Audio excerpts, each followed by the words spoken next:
Exactly. And you have to get past it. Such a powerful analogy. Such a powerful. Got to get the real medicine in there. Real word. Yeah. Thank you. Others. We have to stop doing ideas that is doing hurting. Talk about it. Heal. Just that simple. We stop putting energy into structures that are hurting each other. We stop. And then we need to go to what she said about the scar tissue. But even before that, we've got to stop doing what we're doing the way we're doing. My brother, this is deep, what you're saying, because I agree. But I am wearing an evolution of Anglo-centric clothing. We are using the language of the English. We speak in colonized language right now. The shoes that I am wearing is an evolution. I am not wearing clothing. I am not speaking in language. The structure of this building is not indigenous to this space. Everything around us is the residue of colonization. That's the challenge. That's the challenge of spiritual revolutionaries. I'm sorry to use a word you might not like. National Spiritual Assembly member, he said we're conducting a revolution at a grassroots level. And I'm like, well, that's the people I like to be with. But we perpetuate this. We were saying before we don't want to do this. Yeah. But we are doing this. Yeah. And it's just the stopping of it. And what you said was really powerful. It's like everything around us, literally to the clothes we're wearing, the language that we're speaking. She was talking about the insidiousness. It creates that prison that we're in. Prison of self. Exactly. So, what if you get We cured? got to turn the lock. What happens if you get cured? You're in your house, you do your prayers, your feast was great, and you go outside. What happens? What do you do? You know what, brother? I'm never cured, man. That's one of the things for me is that it's like alcoholism. I say, hello, my name is Calvin Terrell. I've been an agent of homophobia, white supremacy, sexism, classism, you name it, and I've been decolonized for 15 years. You get clean, so getting clean is recognizing it. You get off, kind of weaning yourself from the substance. But sobriety is a consciousness. So I'm working on it one day at a time, 1 hour at a time, 1 minute at a time. It is a vigilance because the disease is out. Let me show you how the disease is so in us. This child goes to the park with their parents, and they go to play with a group of kids. Children are little spiritual warriors. They're colored kind, they're spotless minds, spotless hearts, all right? Brilliant stars. And they're going to play, but they go over here to play with a group of kids. Family member comes over, grabs the kid arm really tight, says, come here, get away from them.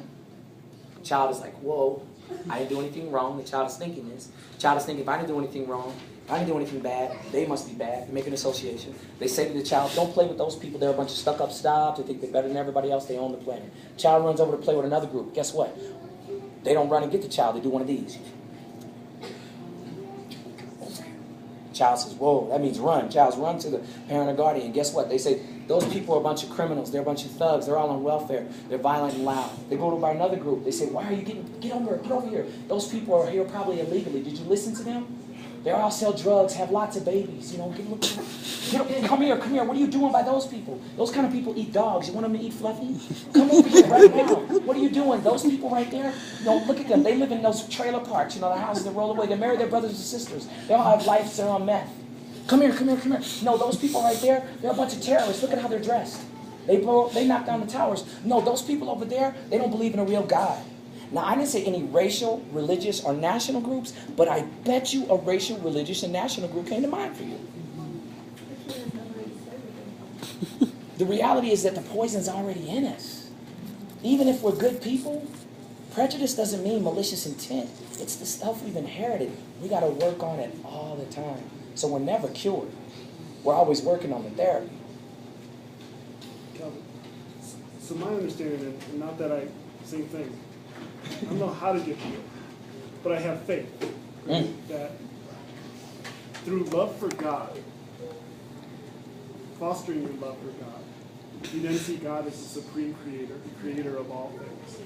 And then God is within all things. Right. So then how do you not look at somebody else and love Him. There you So when you go. see God in all created things, be it the environment, nature, you know, even the structures of man, the creation, the dreams that you were talking about earlier, Yes.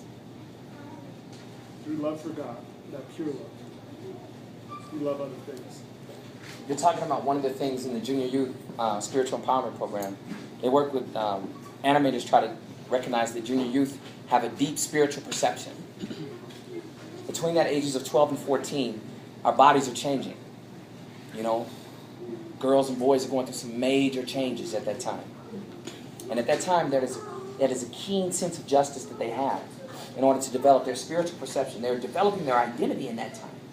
And that spiritual perception is even seeing the virtue in the violence, seeing God in all things. So to even in oppression and in injustice and whatnot, to see the intention maybe behind it that led to the injustice.